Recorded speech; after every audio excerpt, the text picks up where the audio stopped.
So, good morning, Adam. Thank you for joining us today. One of the questions we've been getting consistently over the last few months is with the drumbeat of talk around recession, how can people position their businesses to cope with going through a recession? Now, you've run Clifton for 35 years and have been through several of these cycles. So I'm wondering if we can't pick your brain for some killer hacks that might help businesses get through this process. So I guess the best way to start off is by saying, what's the number one thing that business owners should be thinking of right now? I think critically, as an opener, don't bury your head in the sand. You have to plan for a worst case scenario. We all say hope for the best, plan for the worst. But in this case, that planning could well be the difference between surviving a recession and not. And the principal area of planning is around the cash that will be available to the business in the event of a significant downturn. So my advice would be, without any delay at all, given that the Chancellor is pretty much adamant that we are in and are going to remain in a fairly nasty downswing, make some assumptions as to what that might look like on your own revenue models. Assume a reduction of 20-25% in revenues. Work out a reasonable period of time over which that might last, and calculate where that leaves the business in terms of need for cash. Because what you critically have to identify is, in order to survive, what your peak cash need would be, and go about securing those facilities now, not when you need it. We all know it is much, much more difficult to secure funding for a business that's in trouble now than it is securing funding for a business that's currently looking all right. So do your planning and arrange your finances, whether that's from a bank, from another third party, but the availability of cash for your business at the deep bite points of recession will be the difference between survival and not. Okay, so that's a great point. Planning, fail to prepare to fail. So absolutely right. All the old sayings, yes. Yeah. What I mean, in terms of facilitating that planning, we all hear about the importance of communication. How important do you think that is? Again, it's critical. Most small businesses, and I exclude retail from here, have customers and a relationship with those customers, which is binary, and the customers rely on the business relies on the customer. Talk to them. Make sure that you have, even if it's an informal arrangement, an arrangement whereby they will agree that they will continue to pay you promptly, and that in return you ensure that they get some benefit from that transaction as well. Again, it's all about protecting your cash and making sure that you don't fall prey to unfortunate circumstances, mishaps that happen to other businesses. So talk to your customers and make sure you have good, solid payment practices in place. Okay. And what about your debtors? What about the people that you as a business own money to? Well, one has to say with a degree of hypocrisy here, but the fact is, this is all about protecting your cash. So the other thing that you need to be doing is talking to your debtors, your regular trade debtors, and extending those trade terms as far as they are willing to go. Because what we need to do here is concentrate cash in the business. So speeding up payment from your customers, extending trade terms from your debtors will take some of the burden from the business. Yeah.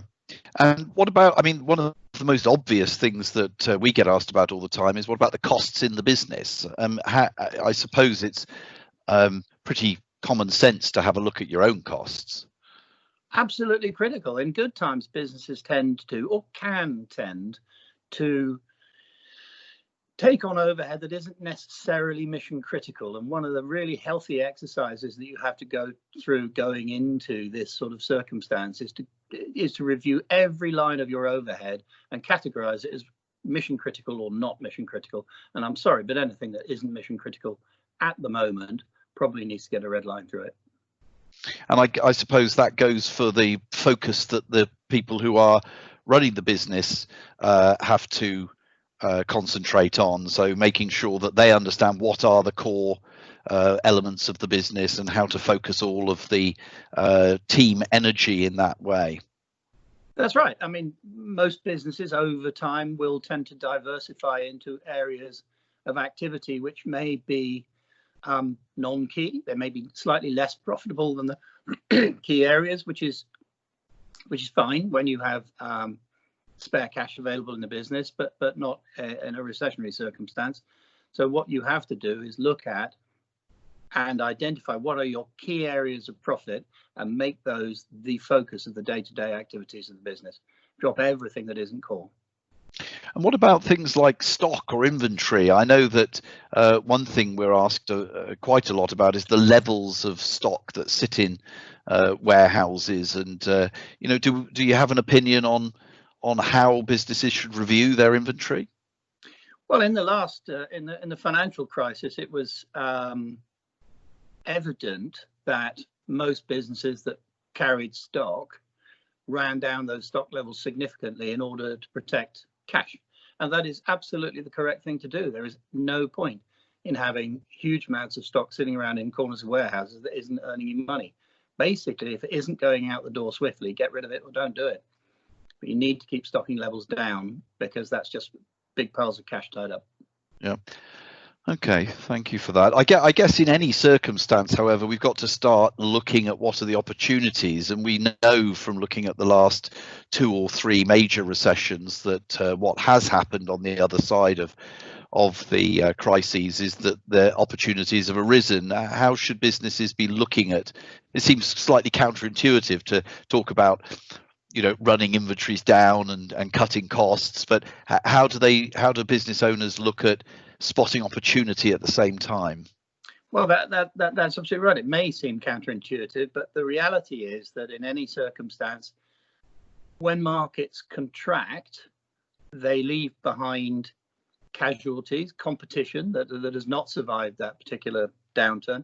And of course, that in turn creates opportunities as the markets start to grow again. So one of the key areas of action that I would recommend is make sure that you're looking at your own trading space and identifying the opportunities for new customers, particularly from failed competition. Those customers will need to put their business somewhere. Make sure they know about you and make sure that you're the one they approach. Okay. In terms of opportunity in this type of time, what do you think is the biggest mistake that businesses make whereby they're in effect missing opportunities?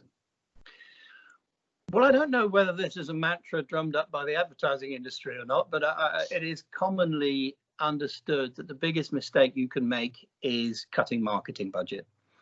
Now, I'm sure that, as I say, the Institute for Marketing probably came up with that one. They would, wouldn't they? But the reality is, I think you need to be a little bit more subtle than that.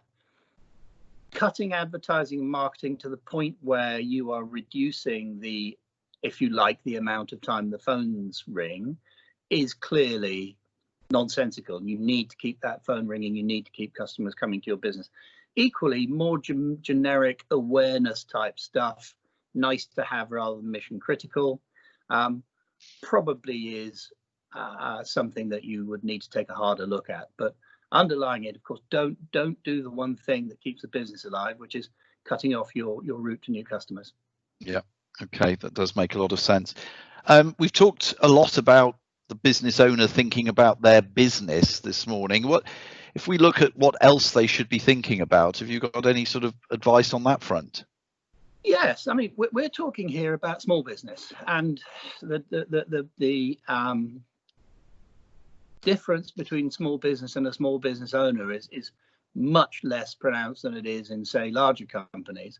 And the first thing any potential creditor or financier will do is look at the business's credit score, but they'll also look at the credit score of the owners of that business. So it's really important to make sure that as far as humanly possible, you have arranged matters so that your business credit score is robust as possible, but critically so is your personal credit score, because a lot of lenders will look straight through that business, especially if it's a limited company, to the shareholders and want to know that they are reliable and credit-worthy individuals.